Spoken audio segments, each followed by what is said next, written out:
Good morning सबको। पहले तो आप सबको कॉन्ग्रेचुलेशन कि आप सेकंड ईयर में आ गए। ठीक है, सबसे पहले तो आपको जैसे आज तक आपने पढ़ाई की फर्स्ट ईयर में वही हिसाब से पढ़ाई करनी है। अभी आपके डिपार्टमेंट के सब्जेक्ट स्टार्ट होंगे, जैसे कि OOP सामने दिख रहा है, object oriented programming. DSU data structure using C, computer graphics. CGR database management system, DMS digital technique, DTE। ये 5 सब्जेक्ट है आपको जो थ्योरी में आपको देने हैं।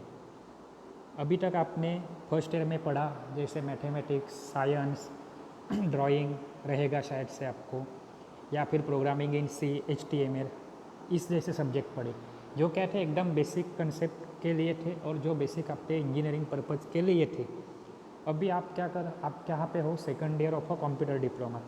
तो आपको क्या करना है, जो अभी आपके सब्जेक्ट रहेंगे वो हिसाब से, जैसे कि इंडस्ट्री में रिक्वायरमेंट है या टेक्निकल नॉलेज रहता है या जिसके ऊपर आप जॉब कर सकते हो, वैसे वाले सब्जेक्ट आपके सब स्टार्ट होंगे। पहला सब्जेक्ट है object oriented programming using C++। तो OOP C++ मतलब क्या, फर्स्ट सेमिस्टर में आपने C प्रोग्रामिंग सीखा। तो C प्रोग्रामिंग सीखा, उसी के जैसा है C++।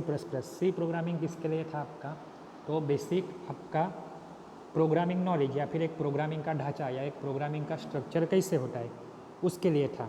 सेकंड सब्जेक्ट है data structure using C। Using C मतलब वापस से आप चले गए सेकंड सेमिस्टर में। सेकंड सेमिस्टर में आपको सब्जेक्ट था C प्रोग्रामिंग। तो C प्रोग्रामिंग यूज करके एक C प्रोग्रामिंग लैंग्वेज है, वो यूज़ करके आपको क्या करना है, डेटा स्ट्रक्चर के प्रोग्राम बनाने हैं।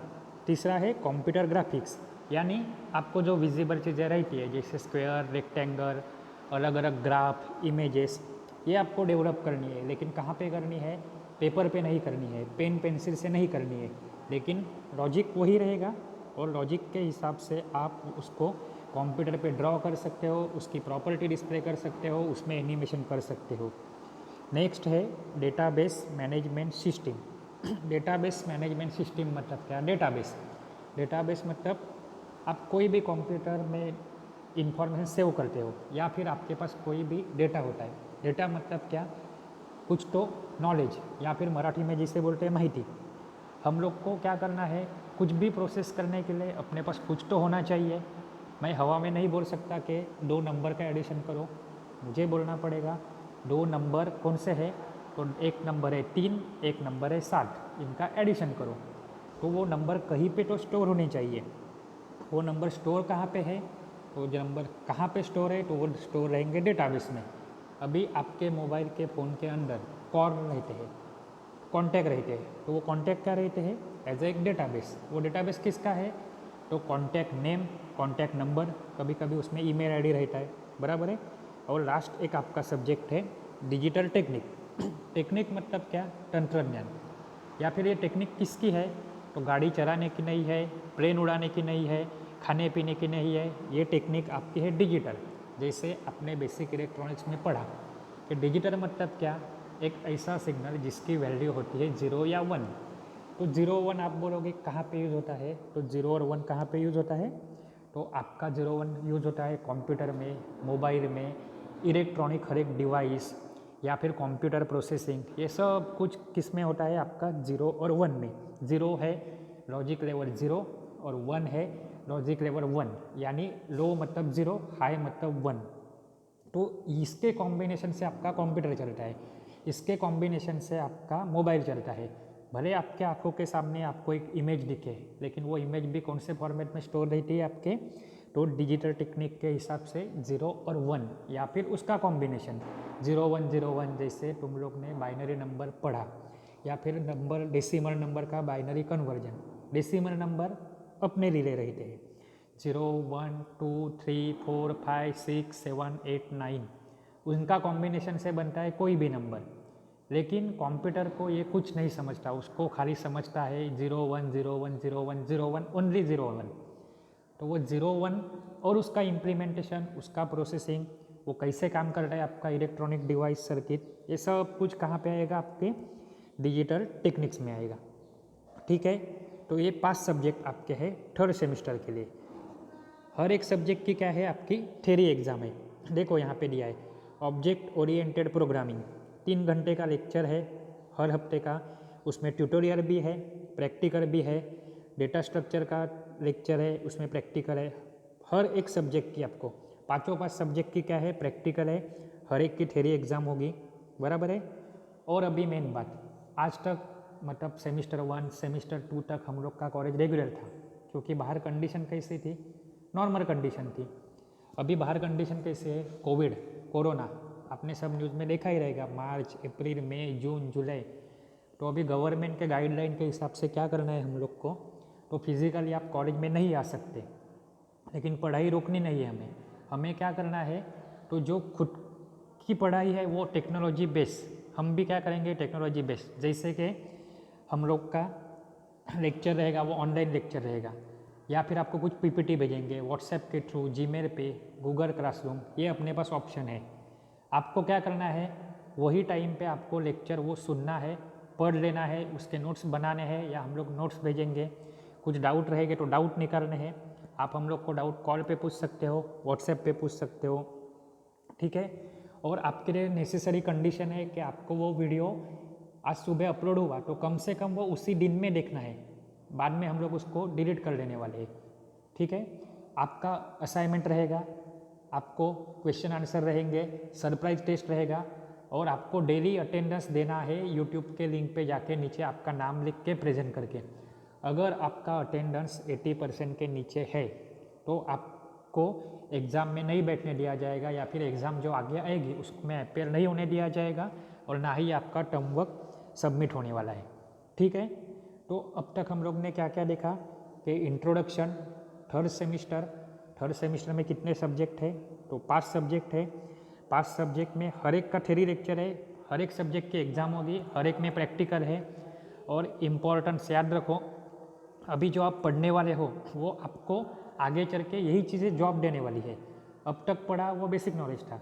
बेसिक नॉलेज मतलब क्या, कि आपको खाली जैसे फर्स्ट सेकंड स्टैंडर्ड में रहता है 1 2 3 4, लेकिन अभी आपने जो फर्स्ट ईयर में जो पढ़ा है थोड़ा कुछ वो अप्लाई करना है, और नए कंसेप्ट आपको पढ़ने हैं, नए कंसेप्ट आपको अप्लाई करने हैं। उसीलिए क्या है, ओपी मतलब एक प्रोग्रामिंग लैंग्वेज, डेटा स्ट्रक्चर के डेटा को कैसे अरेंज करते हैं, कंप्यूटर ग्राफिक्स के इमेज वगैरह कैसे डिस्प्ले करते हैं, डीबीएमएस या फिर डीएमएस, और है डिजिटल टेक्निक। इतने सारे 5 सब्जेक्ट है आपको थर्ड सेमिस्टर में आपको पढ़ने हैं, ठीक है। अभी देखो मेरा सब्जेक्ट है डेटा स्ट्रक्चर। आज हम लोग खाली इंट्रोडक्शन और बेसिक फैक्ट देखेंगे कि डेटा स्ट्रक्चर क्या रहता है, ठीक है। उसमें क्या रहता है डेटा। अभी what do you mean by data, तो data means collection of raw fact and figure. अभी रॉ फैक्ट मतलब क्या, रॉ मतलब जो परमानेंट या अच्छे से काम के लिए नहीं है। अभी सिंपल एग्जांपल ले लो, अपने क्लासरूम में बेंचेस रहते हैं, bench is not a raw material, समझा क्यों, हम लोग बेंच के ऊपर बैठ सकते हैं, हम लोग बेंच के ऊपर बैठ के लिख सकते हैं, लेकिन अगर उसके नीचे के पाइप, उसका सनमाइका, उसका प्लाईवुड, उसके नट बोल्ट आपको दिए गए, तो वो कुछ आपको काम के है क्या, नहीं है। वो काम में लाने के लिए आपको बेंच बनाना है, तो आप अटैच करके उसको क्या बना सकते हो, बेंच बना सकते हो। तो जो चीज़ें कोई भी चीज़ बनाने के लिए, मतलब मराठी में बोलते हैं कच्चा माल, या फिर हिंदी में भी बोलते हैं कि कोई भी अच्छी चीज़ बनानी है तो आपको क्या करना है, उसके सब पार्ट चाहिए। जैसे कि आपको बाइक बनानी है, गाड़ी बनानी है, तो गाड़ी के लिए टायर चाहिए, स्पोक चाहिए, नट बोल्ट चाहिए, इंजन के पार्ट चाहिए, रबर, हैंड, एक्सीलेटर, ये सब कुछ चाहिए। वो क्या हो गया, आपका रॉ डेटा हो गया, रॉ फैक्ट हो गई। लेकिन वो सबको आप कनेक्ट करोगे तो क्या बन जाएगा आपका, तो एक बाइक बन जाएगी जिसको आप काम में ला सकते हो। उसी हिसाब से डेटा क्या रहता है, collection of a raw fact. अभी आप बोलोगे सर डेटा क्या है, इंफॉर्मेशन क्या है, कुछ समझ में नहीं आता, या फिर दोनों सेम है, लेकिन ऐसा नहीं है। डेटा मतलब क्या, एक सिंपल डेफिनेशन है डेटा की, कि डेटा मतलब मैं कोई भी ऑब्जर्वेशन करता हूँ, एक्सपेरिमेंट करता हूँ, या फिर एक जनरल में इधर उधर घूमता हूँ और चीज़ें जान लेता हूँ, वो मैं लिख लेता हूँ। जैसे कि अभी एक क्लासरूम में मैं घूमा, ठीक है, और सबको उसका वो लोग का नाम पूछा और कहाँ से आते हैं वो पूछा, तो मान लो कोई रहेंगे महाराष्ट्र के, कोई रहेंगे गुजरात के, या फिर कोई रहेंगे मुंबई के। तो अभी सामने क्या आएगा, person number name A Mumbai, person number B Mumbai, person number C Boisar, person number D Umbargaon, person number F Dahanu. ये खाली सामने आंकड़े हैं, आपके नाम है और नाम के साथ साथ सामने शहर या फिर गांव का नाम है। अभी इसके ऊपर से आप बोल नहीं सकते कि कौन महाराष्ट्र का है कि नहीं है। तो उसको हम लोग अगर प्रोसेस करते हैं, जैसे प्रोसेस क्या किया, वो प्रोसेस करने के लिए कोई सब्जी नहीं है या फिर कोई एक्चुअल फिजिकल चीज़ नहीं है। तो प्रोसेस करते हैं मतलब उसको क्या करना पड़ेगा हम लोग को, उसके ऊपर कोई तो रूल्स अप्लाई करने पड़ेंगे। तो अब रूल क्या अप्लाई कर सकते हो कि ढूंढोगे महाराष्ट्र के गांव कौन से है, गुजरात के गांव कौन से है। वो क्राइटेरिया आपने अगर अप्लाई किया तो आपको क्या मालूम पड़ सकता है कि ठीक है बाबा, ये आदमी, इतने आदमी कहाँ से आने वाले हैं, गुजरात से आने वाले हैं, और इतने आदमी कहाँ से आने वाले हैं, महाराष्ट्र से आने वाले हैं। तो जो गुजरात का नंबर और महाराष्ट्र का नंबर वो क्या मिला आपको, तो इन्फॉर्मेशन मिली, उसके थ्रू आपको नॉलेज मिला कुछ। तो ये तो पहले क्या था कि डेटा है, हाँ ABCD person name Gujarat, sorry Boisar Boisar Boisar Dahanu, ठीक है। तो उसको हम लोग एक बार देखते हैं। ये देखो यहाँ पे मैंने क्या लिखा है, नेम, यानी समझ लो कि स्टूडेंट का नाम है ABCD, और आगे क्या लिखा है, मैंने सिटी का नाम लिखा है, जैसे कि बोईसर है, डहाणू है, गुरवड़ है, संजान है। ये क्या हो गया, हमारा डेटा है। मैं क्या किया, एक जगह पे घुमा, हाँ तुझा नाम क्या है, तेरा नाम क्या, व्हाट इज़ योर नेम। उसने बोला मेरा नाम A है, B है, C है, D है। और सामने से क्या पूछा, तू कहाँ पे रहता है, तो उसका सिटी मैंने लिख लिया। अभी इसके ऊपर से मुझे मालूम नहीं पड़ता कि ये कौन से स्टेट का है या फिर कहाँ का है, या फिर नॉर्थ से आ रहा है या फिर साउथ से आ रहा है। लेकिन यही चीज़ को मैं अगर चेंज करके अप्लाई करता हूँ या फिर इसके ऊपर कोई तो फॉर्मूला लगाता हूँ तो ये क्या हो जाएगा। देखो मैं क्या करूँगा, महाराष्ट्र के गांव या सिटी ढूंढूंगा, उसमें कौन से आ गए, बोईसर, गुरवड़, डहाणू, और गुजरात का कौन सा आ गया, संजान आ गया। अभी अगर ऐसा होता है तो मुझे इसके ऊपर से मालूम पड़ता है कि बोईसर, डहाणू और गुरवड़ मिला के 3 जान है, लेकिन संजान का कितना है, 1 है। पहले क्या था, नेम और सिटी, उसमें मालूम नहीं पड़ रहा था कौन कहाँ का है। लेकिन एक मैंने बैकग्राउंड में सर्च किया या फिर बैकग्राउंड में क्राइटेरिया लगाया कि महाराष्ट्र के ये स्टेट है, वो है क्या है। तो महाराष्ट्र के 3 पर्सन है, 3 स्टूडेंट हैं, और 1 पर्सन कहाँ का है मेरा, तो वो है आपका कहाँ का, संजान का। तो ये क्या होगी, इन्फॉर्मेशन हो गई। मतलब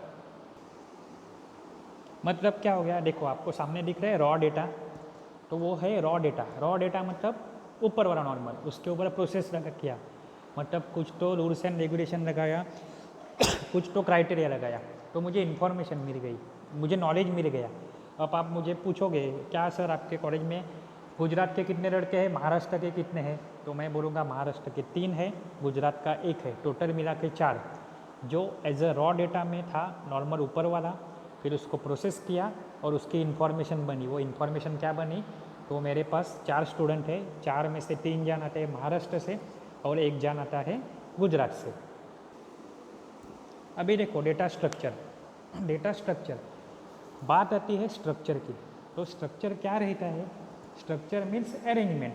मैं कुछ भी अरेंज करता हूँ। अभी आप बोलोगे क्या ज़रूरत क्या है अरेंज करने की, डेटा भी सर अपना है, पीसी भी अपना है, सब अपने पैसे से है, लेकिन ऐसे होता है क्या, नहीं होता है। देखो एक चीज़ समझ लो, अपने क्लासरूम की या आपके खुद के घर की, आपका घर है, आपके घर में सोफ़ा है, टीवी है, आप ही का पंखा है, तो आप पंखे को हमेशा कहाँ पे लगाते हो, तो पंखे को लगाते हो सर के ऊपर। फैन, ट्यूबलाइट कहाँ पे लगाते हो, ऐसी जगह पे लगाते हो जहाँ पे आपको क्या दिखे, ज़्यादा से ज़्यादा लाइट आए, ठीक है। सोफ़ा कहाँ पे लगाते हो, टीवी के सामने, या फिर टीवी ऐसी जगह पे लगाते हो जहाँ पे आपको अच्छे से दिख सके। आप ऐसा करते हो क्या कि टीवी भी मेरा है, घर भी मेरा है, तो दरवाजे में आपने टीवी लगा दिया, सब कुछ मेरा है, तो मैंने कहाँ पे लगा दिया, फैन लगा दिया दरवाजे के ऊपर, ट्यूबलाइट कहाँ पे लगा दी, ज़मीन के ऊपर। आप कर सकते हो, ऐसा कुछ प्रॉब्लम नहीं है। लेकिन क्या होगा, जब भी आप घर में कुछ काम करने जाओगे या फिर इधर उधर आपको घर में घूमना है, तो आप ही को परेशानी होगी, घूम सकोगे, लेकिन नॉर्मल घूमने के लिए 2 मिनट लगते हैं, तो ऐसा घूमने के लिए क्या करना पड़ेगा, 20 मिनट लगेंगे। अरे पंखा कहाँ पे है, ट्यूबलाइट कहाँ पे है, टीवी कहाँ पे है, मैं कैसे चलूँ। तो वही चीज़ क्या होती है डेटा स्ट्रक्चर में, कि मुझे मेरे पास डेटा बहुत सारा है, लेकिन डेटा का काम क्या है कि डेटा को मुझे एक्सेप्ट करना रहता है, फटाफट प्रोसेस करना रहता है, और उसका आउटपुट मुझे जनरेट करना रहता है। तो कैसे रहता है, देखो एक आपका कंप्यूटर क्या करता है, आपका कंप्यूटर कुछ नहीं करता, वो खाली डेटा को एज अ इनपुट एक्सेप्ट करता है, उसको प्रोसेस करता है, एज अ आउटपुट उसको जनरेट करता है। ये देखो सामने डायग्राम है, तो ये डायग्राम क्या बोलती है कि एक कंप्यूटर है, वो क्या कर रहा है, कुछ नहीं कर रहा है, इनपुट रह रहा है, एरो दिखाया है, प्रोसेसर यानी प्रोसेस कर रही है, और प्रोसेस क्या करती है, प्रोसेस इनपुट को एक्सेप्ट करके उसके ऊपर कुछ तो प्रोसेस करके आउटपुट जनरेट करती है। जैसे कि एग्जाम्पल कि मैं इनपुट में देता हूँ 2+3, 2+3 देता हूँ, तो उसका आउटपुट क्या जनरेट होगा, 5, बराबर है। लेकिन आप बोलोगे मेरे पास बहुत अच्छा कंप्यूटर है, पापा ने दुनिया के आगे वाला कंप्यूटर लेके दिया है मुझे, जो है 2 लाख रुपए का, लेकिन आप उसको इनपुट नहीं दोगे तो आउटपुट कुछ जनरेट करने वाला है क्या, नहीं करेगा आउटपुट जनरेट। वो क्यों नहीं करेगा, इनपुट ही नहीं है। जैसे कि मैं आपको, अभी आप सेकंड ईयर में हो, आपको पूछा काय रे 2 नंबरची एडिशन बोल, या फिर 2 नंबर का एडिशन बोल, 3 please tell me the addition of 3 numbers. तो आप पूछोगे ना सर पहले नंबर तो बताओ, वो 2 नंबर कौन से है या 3 नंबर कौन से है। तो जब भी आपको नंबर मालूम पड़ेंगे तो ही आप उसका एडिशन कर सकते हो। तो 2 चीज़ें हो सकती है, एक में क्या है, नंबर फटाफट मिल जाए, 2+3 तो फटाक से आंसर आ जाएगा 5। लेकिन क्या होता है, मैं आपको बोलूँगा जा 2 नंबर का एडिशन कर, आप बोलोगे सर नंबर तो बोलो, मैं बोलूँगा जा मेरे घर पे जा ढाणू में और वहाँ से नंबर लेके आ, तो आपको जाने में आधा घंटा लगेगा, आने में आधा घंटा लगेगा, तो 1 घंटा तो ऐसे ही चला गया। मतलब आपका रिजल्ट आएगा 1 घंटा और प्रोसेसिंग टाइम, मतलब 1 घंटा और 2 मिनट के बाद आपका आंसर आएगा। भले आप स्मार्ट हो, आपको एडिशन आता है, लेकिन यही लॉजिक है कि आपको डेटा कैसे मिला, तो डेटा आपको बहुत देरी से मिला, लेट से मिला, फटक से मिला कि डेटा आपको नहीं मिला। तो अगर मुझे फास्टर अगर इनपुट है, इनपुट अगर फास्टर है तो आउटपुट भी कैसा लगेगा, मेरा फास्टर रहेगा। ज़रूरी नहीं है कि प्रोसेसर बहुत फास्ट है मतलब उसका आउटपुट फास्ट ही होगा, कि मेरा दिमाग फटाफट कैलकुलेशन कर सकता है, लेकिन मुझे नंबर आप 3 दिन के बाद दे रहे हो, तो 3 दिन के बाद नंबर दे रहे हो तो मेरा कैलकुलेशन के लिए कितना टाइम लगेगा, 3 दिन लगेगा। और एक मान लो कि कोई नॉर्मल दिमाग वाला है, मेरे जितना उसका दिमाग नहीं है, उसको आप अभी के अभी 3 नंबर बोलते हो कि बोल चल 1+2+3 कितना, तो वो कितना भी गधा रहने दो, वो क्या बोलेगा 1+2+3 कितना हो गया, 6 हो गया। तो ये किसके ऊपर डिपेंड हुआ, उसको डेटा कैसे मिला। तो वही चीज़ होती है कि मैं डेटा कंप्यूटर में कैसे अरेंज करूँ, कैसे अरेंज करना है, कैसे रखना है। जितनी चीज़ें हम लोग घर में अच्छे से रखते हैं उतनी चीज़ें फटक से हम लोग को मिलती हैं। हम लोग चीज़ें इधर उधर बिखेर के रखते हैं तो क्या होता है, अपनी घर पे आई बोलती है कि ये ढूंढ के दे मेरे को, अपने को खुद को नहीं मालूम रहता कि कौन सी चीज़ कहाँ पे क्या है वो, ठीक है। तो यही क्या रहता है, आउटपुट, मेरा आउटपुट किसके ऊपर डिपेंड है, तो मेरे not only on a speed of a processor but it is dependent on how fast input is getting. Input भी फटक से मिलना चाहिए और प्रोसेसिंग भी फटक से होना चाहिए, तो ही आपका आउटपुट अच्छे से आने वाला है और फटक से आने वाला है। देखो डेफिनेशन क्या है, it is specialise format for organising and storing data. हम लोग डेटा को क्या कर रहे हैं, तो ऑर्गेनाइज कर रहे हैं। ऑर्गेनाइज करना मतलब अरेंज करना, कोई भी फंक्शन या फिर कोई भी प्रोग्राम अरेंज करते हैं तो उसमें सीक्वेंस रहता है, पहले ये चीज़, बाद में वो चीज़, बाद में वो चीज़। वैसे ही डेटा की हर एक की जगह है, कुछ तो उसके रूल्स एंड रेगुलेशन है कि बाबा डेटा ऐसा ही होता है, डेटा वैसा नहीं होता है, या फिर ये टाइप का डेटा है, उसको प्रॉपरली अरेंज करना। कहाँ पे अरेंज करना है, मेमोरी में। और खाली अरेंज नहीं करना है, हम लोग को क्या करना है, 2 डेटा का रिलेशन भी हो सकता है। कभी कभी क्या होगा कि मेरा नाम रहेगा, उसके सामने फ़ोन नंबर रहेगा, आप नाम उड़ा दोगे तो फ़ोन नंबर अकेला कुछ काम कर सकता है क्या, नहीं कर सकता है। तो वही के डेटा है, डेटा को अच्छे से अरेंज करो, अरेंज करके ऐसा अरेंज करो कि वो जब भी ज़रूरत पड़े तभी इनपुट के लिए मुझे फटाक से मिल जाए। फटाक से मिलेगा तो फटाक से उसका प्रोसेसिंग होगा, faster is the processing, output will be the faster, result will be the faster.